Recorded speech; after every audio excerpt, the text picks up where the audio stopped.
আসসালামু আলাইকুম। বিশ্বকাপের মঞ্চে এক আবেগঘন অধ্যায়ের নতুন পর্ব যুক্ত হলো কেপ ভার্দের অভিজ্ঞ গোলরক্ষক বোঝিনহার জীবনে। স্পেনের বিপক্ষে দুর্দান্ত পারফরম্যান্সের পর বিশ্বকাপে নিজেদের দ্বিতীয় ম্যাচেও উরুগুয়ের সঙ্গে 2-2 গোলে ড্র করেছে কেপ ভার্দে। এর মধ্য দিয়ে মাত্র এক সপ্তাহের ব্যবধানে টুর্নামেন্টের আরেকটি স্মরণীয় ফল তুলে নিল দলটি।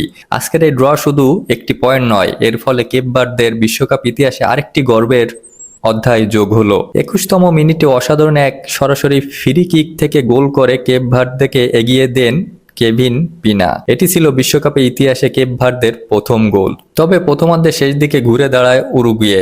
এর ফলে এইসে 2 ম্যাচে 4 পয়েন্ট নিয়ে শীর্ষে থাকলো স্পেন এবং 2 পয়েন্ট নিয়ে গোল ব্যবধানে এগিয়ে 2-এ উরুগুয়ে এবং একই পয়েন্ট নিয়ে 3-এ কেপ ভার্দে। দ্বিতীয় রাউন্ডে কি যাবে কেপ ভার্দে? এবার উরুগুয়ের সঙ্গে বোঝিনহার তার জীবনের সবথেকে বড় স্বপ্নগুলোর একটি পূরণ হয়েছে। যুক্তরাষ্ট্রে পৌঁছেছেন তার মা আনা ক্যান্ডিডা ইভোরা।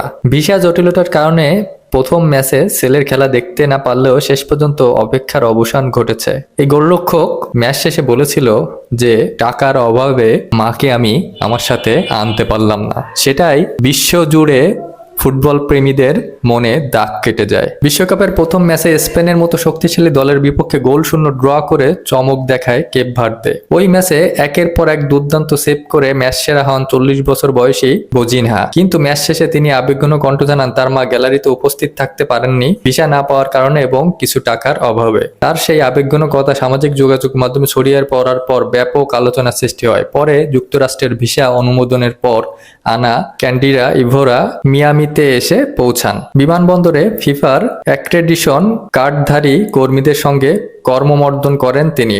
মুখে ছিল সন্তানের খেলা দেখার আনন্দ। এখন পরিকল্পনা অনুযায়ী তিনি সরাসরি ট্রাম্পায় গিয়ে ছেলের সঙ্গে দেখা করবেন। বোঝিনহার ক্যারিয়ারের অন্যতম সেরা পারফরমেন্স হিসেবে বিবেচিত হচ্ছে। প্রতিপক্ষের একের পর এক আক্রমণ রুখে দিয়ে তিনি কেপ ভার্দেকে ম্যাচে ধরে রাখেন। তবে ম্যাচ শেষে তার চোখের পানি এবং পরিবারের কথা তাকে আরো বেশি মানুষের হৃদয়ে জায়গা করে দেয়। তিনি জানান দাদা দাদি আর বেঁচে নেই এবং মা উপস্থিত থাকতে না পারায় এই মুহূর্তটি তার জন্য ছিল আবেগঘন। এই ঘটনার পর ফুটবল বিশ্ব জুড়ে বোঝিনহাকে ঘিরে সহানুভূতি এবং ভালোবাসার ঢেউ তৈরি হয়। অনেকেই তার গল্পকে শুধু ফুটবল নয়, জীবনের সংগ্রামের প্রতিচ্ছবি হিসেবে দেখছেন। আপনার কাছে কি মনে হয় অবশ্যই জানাবেন। ভালো লাগলে পাশে থাকবেন। ধন্যবাদ।